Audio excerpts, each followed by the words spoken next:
तो विराट युद्ध में तुम कहाँ थे जब गंधर्वों ने तुम्हारे इसी मित्र को बंदी बना लिया, वध करने जा रहे थे, अपनी जान बचाकर तुम्हें भागना पड़ा था वहां से। युद्ध है ये, कौशल है ये, पराक्रम है ये, क्षत्रियता है ये। नमस्कार मित्रों, स्वागत है आप सभी का श्री महाभारत के इस कथानक में। और प्रकरण चल रहा है श्री महाभारत के अंतर्गत श्री द्रोण पर्व के अंतर्गत, और अब शुरू हो चुका है श्री द्रोण पर्व के अंतर्गत घटोत्कच वध उपपर्व। अध्याय 154 से हम शुरू करने वाले हैं। देखते हैं, लगभग 2-3 अध्याय तो पड़ेंगे। मित्रों, अभी तक आपने देखा कि जयद्रथ का वध हो चुका है।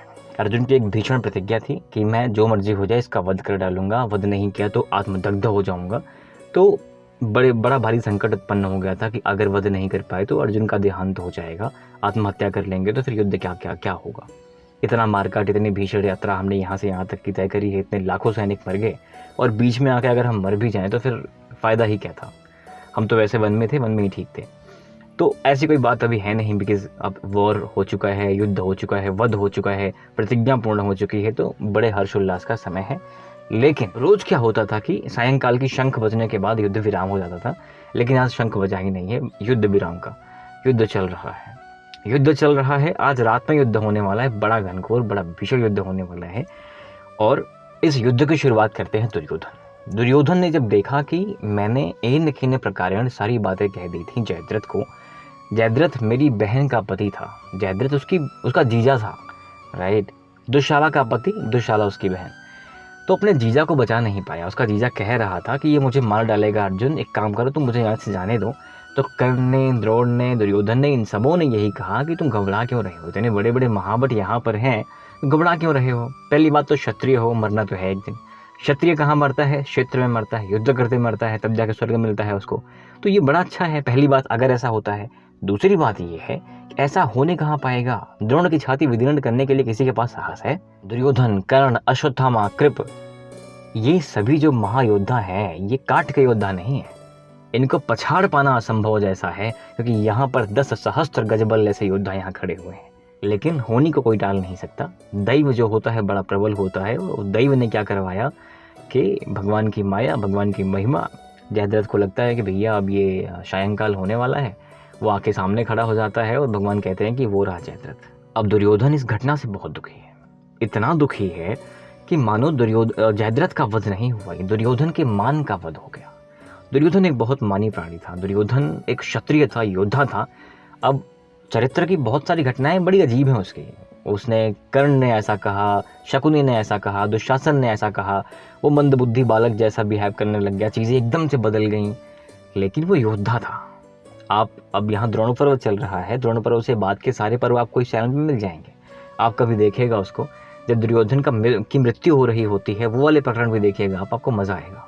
तो यहाँ पर दुर्योधन ने कहा आचार्य से कि आचार्य, ये जो कुछ भी हुआ है ये ठीक नहीं हुआ है, और अब अगर ऐसा हो गया है तो मेरे जीवित रहने का कोई फायदा नहीं है। एक सांप का फन कुचल दिया जाए तो सांप जीवित नहीं रहता, वही हाल हुआ है मेरा। जयद्रथ का वध मतलब मेरा वध हो चुका है, मैं जीवित नहीं हूँ। मैं कहाँ पर, ये व्योम क्यों नहीं फट जाता, ये धरती क्यों नहीं फट जाती, मैं कहाँ समा जाऊँ, मुझे कुछ समझ नहीं आ रहा आचार्य। इसलिए अब मैं मरूं या मारूं, जो मर्जी हो जाए, मैं युद्ध करने जा रहा हूं, और अंतिम युद्ध करने जा रहा हूं। सबों ने, बड़े बड़े लोग थे वहां पे, कर्ण ने भी रोका कि भाई ऐसा मत करो। लेकिन दुर्योधन अपने आपे से बाहर है, वो घुस गया पांडवों की सेना में। पांडवों की सेना में घुस करके उसने एक भयंकर मारकाट मचाई। इतनी भयंकर मारकाट बचाई कि नकुल, सहदेव, भीम या अन्य सारे महायोद्धा आकर के उससे भिड़ते हैं, लेकिन वो रुकता नहीं है। युधिष्ठिर आते हैं, वो उसको परास्त करते हैं, फिर वो वहां से जाता है। युधिष्ठिर जब आते हैं उसको परास्त कर देते हैं, ये आचार्य से देखा नहीं जाता। आचार्य भाग करके आते हैं और अटैक करना शुरू कर देते हैं। अभी दुर्योधन ने पांडवों की सेना में एक भयंकर मारकाट मचा दी है, पांडवों के सैनिकों में एक भयंकर भगदड़ मच चुकी है, और पांडवों के सैनिक इस वक्त त्राहिमाम त्राहिमाम या पाहिमाम पाहिमाम कर रहे थे कि बचाया जाए। अर्जुन, कृष्ण, सात्यकी, बड़े योद्धा अभी थोड़ा फ्रेम से बाहर हैं। फ्रेम में कौन है? भीम। फ्रेम में कौन है? युधिष्ठिर। फ्रेम में कौन है? दुर्योधन। अब जब महाराज युधिष्ठिर ने दुर्योधन को एन के प्रकार ने परास्त कर दिया, मूर्छित जैसा कर दिया अपने रथ में, वो बैठ गया है। आचार्य आते हैं। अब आचार्य की जिम्मेदारी थी ना, आचार्य की जिम्मेदारी ये थी कि सेना के सेनापति हैं। अब सेनापति आता है, फ्रंट पे लीड करता है, सेनापति आके विध्वंस मचा देता है। अब सेना, आचार्य के पास तो बल, पौरुष, पराक्रम, साथ में इतने शस्त्र अस्त्र का ज्ञाता, गुरु परशुराम से शिक्षा दीक्षा ली हुई है, सामान्य पुरुष हो नहीं सकते। ऊपर से भगवान शंकर को प्रसन्न किया है, भगवान शंकर की तपस्या करने के बाद इनको एक पुत्र प्राप्त हुआ अश्वत्थामा, जो भगवान शंकर का अंश है। ये इनफैक्ट आप देखेंगे ना तो महाभारत में चीज़ें काफ़ी क्लियर भी हैं इस चीज़ के बारे में कि वो कोई सामान्य पुरुष नहीं था, अमरत्व को प्राप्त था एक तरह से, और भगवान का शाप भी लग गया था इसको कि तुम ऐसे ही रोते बिलपते तड़पते एकांत में सड़ते रहोगे, तो तुम्हें बचाने कोई नहीं आएगा अश्वत्थामा। तो यहाँ जब आचार्य भिड़ जाते हैं तो मैं एक बार वापस से डिटेल्स देख के आपको बताता हूँ जिससे कोई त्रुटि ना हो, बिकॉज़ यहाँ पे आई एम श्योर काफ़ी लोग सिर्फ इसलिए आते हैं कि स्टैट्स को वेरीफाई किया जाए। मेरे एक व्यूअर हैं, मुझे उनका नाम नहीं पता, उन्होंने कुछ दिन पहले कमेंट किया कि कर्ण को कमज़ोर बनाने के लिए ऐसा बहुत सारे प्रकरण डाल दिए गए हैं। दुर्मुख या दुर्धर नाम का कोई कौरव का पुत्र नहीं था, फिर भी उसको बनाया गया यहाँ पे, तो कर्ण को कमज़ोर करने के लिए। सिर्फ ये जो भी बालक था दुर्योधन का भाई, उससे कर्ण कमज़ोर नहीं होता है। कर्ण तो वैसे भी अगर कमज़ोर होना होगा तो भीम ने कितनी बार परास्त किया, अर्जुन ने कितनी बार परास्त किया, सात्यकी ने कितनी बार परास्त किया आज के युद्ध में। पहले की तो बात छोड़ दीजिए, वो सारी बातें अलग हैं, आज के युद्ध में ये सारी चीज़ें हुई हैं। तो कर्ण को कमज़ोर बनाने के लिए कौरव के भाई का गलत नाम नहीं रखा जाएगा। और कर्ण को कमज़ोर बनाने के पीछे का प्रयोजन क्या हो सकता है, ये मुझे अब तक समझ नहीं आया। या फिर आप ये कहना चाह रहे होंगे कि शायद अर्जुन कृष्ण नहीं थे, कर्ण कृष्ण थे, अर्जुन तो उनके तरफ था, दुर्योधन का भाई था। अगेन अगर बात इसी चीज़ों पे हो रही है, कर्ण को कमज़ोर बनाने की, तथ्यों को हेर फेर करा गया है, तो कितना करा गया है ये मुझे भी नहीं पता, आपको भी नहीं पता। तो आप ये भी कह सकते हैं कि महाभारत झूठी है, राइट। तो यहाँ पे तो फिर आपका मेरा तो कोई प्रश्न उत्तर ही नहीं हो सकता। तो मित्रों, यहाँ पर आचार्य घिर चुके हैं पांचालों से, पांडवों की सेना से, और उसके बाद एक घनघोर युद्ध कर रहे हैं। जो इनके सामने आज खड़ा हो रहा है ना, उसका सर धड़ से अड़क, समय नहीं लग रहा है, कपोल कल्पना से परे प्रगल्भित होकर के युद्ध कर रहे हैं ये, और रोष पूर्वक युद्ध कर रहे हैं। तो बहुत समय न लगाते हुए भयंकर शस्त्रों और अस्त्रों का संधान करके युद्ध लोगों को वीरगति को प्राप्त कर दे रहे हैं, वध कर दे रहे हैं। ये प्रकरण कुछ ऐसा चल रहा है कि इनके सामने जो कोई योद्धा आया, भीम आए, खदेड़ा, अन्य योद्धा आए, खदेड़ा। हालांकि अभी द्रोण, अर्जुन और कृष्ण एक बार आते हैं, लेकिन वो बाद में कहीं और चले जाते हैं, इनका बहुत देर तक युद्ध नहीं होता है। तो मैं कुछ नाम बताता हूँ कि किन किन योद्धाओं का आचार्य ने यहाँ पर वध कर डाला है। कुछ महत्वपूर्ण नाम आपको बताता हूँ, जैसे कि महाराज शिवी थे। महाराज शिवी इनके साइड से युद्ध कर रहे थे, आचार्य ने उनका वध कर दिया। शिवी का वध करने के बाद भीमसेन को बहुत क्रोध आता है, और भीमसेन जो है आचार्य से टक्कर लेने के लिए कूद पड़ते हैं, और उसके बाद पहुंच जाते हैं कलिंग राजकुमारों के पास, जो कि आचार्य की सेना में थे, आचार्य के बगल में कहीं खड़े थे पीछे साइड में। और ध्रुव, जयरात तथा धृतराष्ट्रपुत्र दुष्कर्ण और दुर्मद का वध कर देते हैं। इन सभी योद्धाओं का वध करने के बाद जो है, जो आपको पता है ना कि भूरिश्रवा का वध सात्यकी ने कर दिया था। जब उनका हाथ काट दिया, अर्जुन ने हाथ काटा, फिर वो समाधि लेके बैठ गए थे अनशन पे, तो बिना शस्त्रास्त्र के योद्धा का सात्यकी ने वध कर दिया था, भूरिश्रवा का। तो भूरिश्रवा के पिता को ये बात समझ नहीं आती। भूरिश्रवा के पिता सोमदत्त एक बहुत महापट और प्रतापी राजा थे। सोमदत्त ने जैसे ही देखा कि भीमसेन यहाँ पर आया हुआ है, तो भीमसेन के साथ भिड़ जाते हैं पहली बार। भीमसेन से उनके लगभग 50-60 बाण आदान प्रदान होते हैं। उसके बाद वो भिड़ते हैं सात्यकी से। अब सात्यकी से इनका सामान्य युद्ध नहीं होने वाला है। अपने पुत्र हंता को देखकर वो चरम पे पहुंच जाते हैं कि इसने मेरे बेटे को निहत्था मारा है।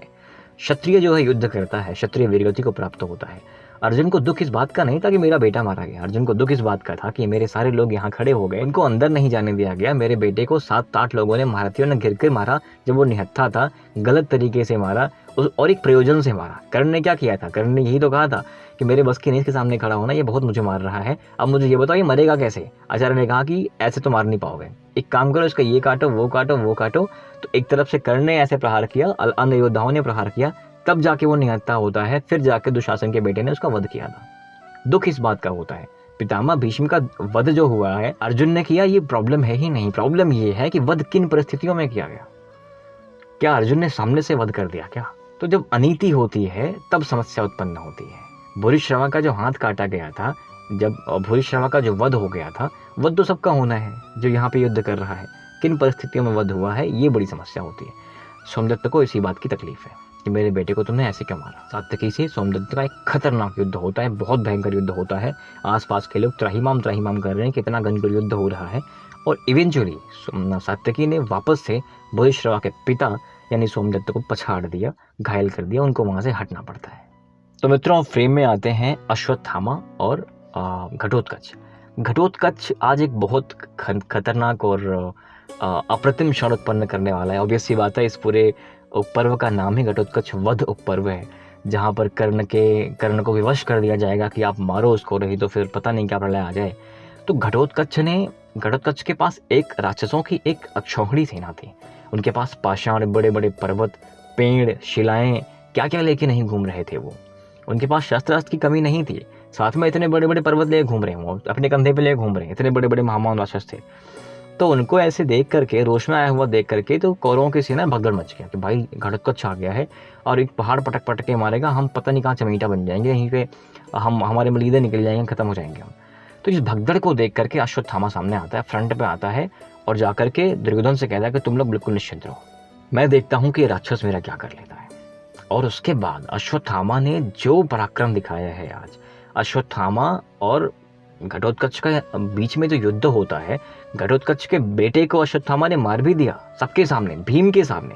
भीम का पौत्र था। अश्वत्थामा ने अट्टहास करते हुए कहा कि नीच है राक्षस, तेरे बस से कुछ युद्ध करना नहीं है, तुझे पता भी है मैं कौन हूँ, द्रोणपुत्र अश्वत्थामा हूँ। तो घटोत्कच कहता है कि हे आचार्य पुत्र, हे ब्राह्मण, मेरी बात ध्यान से सुनो, मैं कुरुवंशी हूँ, मैं भीम का पुत्र हूँ, रावण के समान अति बलशाली हूँ, मेरा सामना करने से पहले एक बार सोच लो कि तुम किसका सामना करने जा रहे हो। इस घनघोर युद्ध में, इस बहुत ही भयंकर फाइट में इसका रिजल्ट ये निकलता है कि अश्वत्थामा ने घटोत्कच की छाती विदीर्ण करते हुए एक बाण ऐसा मारा कि छाती के आर पार हो गया और घटोत्कच वहां पर अचेत हो जाता है, बेहोश हो जाता है।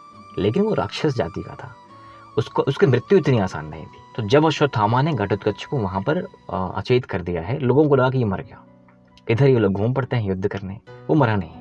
ये लोग घूम पड़ते हैं युद्ध करने, घनघोर युद्ध कर रहे होते हैं। अश्वत्थामा को देखकर बाकी सभी लोग वाहवाही कर रहे होते हैं और वाहवाही करने के बाद एक क्षण ऐसा आता है, कर्ण का चरित्र ही महाभारत में कुछ बहुत ज़्यादा कॉम्प्लिकेटेड दिखाया गया है। कर्ण के बल पौरुष में कोई कमी नहीं दिखाई गई है, कर्ण के क्षत्रियता में कोई कमी नहीं दिखाई गई है, कर्ण के इंटेंशन में कोई कमी नहीं दिखाई गई है। कर्ण थोड़ा सा कॉम्प्लिकेटेड इस चीज़ में दिखाया गया है कि वो पाप करता है, पाप करवाता है, बाद में रिग्रेट करता है, रिमोर्स करता है कि यार हमने गलत कर दिया, लेकिन फिर भी करता है कि हम तो मरने आए हैं। तो आप कुछ इस तरह समझिए कि उसको मृत्यु का बिल्कुल भी भय नहीं है कर्ण को, और कर्ण बड़ी बड़ी भी छोड़ता है, जैसा कि महाभारत में आप देखने वाले हैं। इवन आज के एपिसोड में मैं बता दूं आपको कि जब ये सब कुछ चल रहा होता है, सेम टाइम पे बगल में कहीं दुर्योधन कर्ण बात कर रहे होते हैं। बात क्या कर रहे होते हैं उससे पहले मैं आपको बता दूं कि कुछ और बहुत बड़ी महत्वपूर्ण घटनाएं यहाँ पर चल रही हैं कि भीम के द्वारा बाहलीक का वध, धृतराष्ट्र के 10 पुत्रों और शकुनी के 7 रथियों एवं 5 भाइयों का संहार। भीम का इन लोगों से युद्ध होता है और ये वध कर डालते हैं। आचार्य द्रोण जो बहुत ज़्यादा घनघोर युद्ध कर रहे थे, उनका युधिष्ठिर से युद्ध हो जाता है, लेकिन युधिष्ठिर आज भागते नहीं, उनके बड़े बड़े अस्त्रों को महेंद्र अस्त्र से काट देते हैं। और एक बार पुनः ऐसा होता है कि द्रोणाचार्य को वहां से हटना पड़ता है, क्योंकि युधिष्ठिर ने उनके सभी अस्त्रों को काट दिया था। अब जा करके इनकी बातचीत चल रही है कर्ण की, दुर्योधन की, कृपाचार्य भी वहीं पे हैं, अश्वत्थामा भी वहीं पे, बिकॉज अश्वत्थामा ने अभी इनका घटोत्कच को वहां से हटा के वो फ्री हो जाते हैं। बड़ी गंभीर बात है मित्रों, ध्यान से सुनिएगा कि कर्ण ने कहा कि मैं विध्वंस कर दूंगा, समर में ध्वंस फटने जा रहा है, मही मंडल उलटने जा रहा है। अब आज कर्ण को देखोगे कि क्या करने वाला है कर्ण। आज मैं अर्जुन को तहस नहस कर दूंगा, पांडवों की सेना को तहस नहस कर दूंगा। आज तुम समझ रहे हो मित्र, आज मित्र जो होता है, मैं तुम्हें वो बात दिखाने वाला हूँ कि मैं क्या क्या नहीं कर दूंगा। आज ये पूरी सृष्टि बोलेगी कर्ण कर्ण कर्ण। कृपाचार्य सारी बातें सुन रहे थे। कृपाचार्य ने नहीं कहा गया उनसे, उन्होंने कहा कि कैसी बकवास बातें कर रहे हो राधे, तुम हमेशा इतनी बड़ी बड़ी बातें करते हो, सिर्फ डींग मारते रहते हो और तुम्हें कभी कोई परिणाम वांछित नहीं मिलता।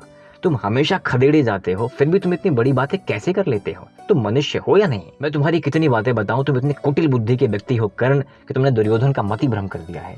तुमने उसे यहाँ पर खड़ा कर दिया है कि जहाँ उसके पास खोने के लिए सब कुछ है और पाने के लिए कुछ नहीं है। इन सबों के उत्तरदायी तुम बराबर हो कर्ण। तुम युद्ध की बात कर रहे हो, कौशल की बात कर रहे हो, कृष्ण को मारने की बात कर रहे हो। कृष्ण को संभालना आसान बात है क्या?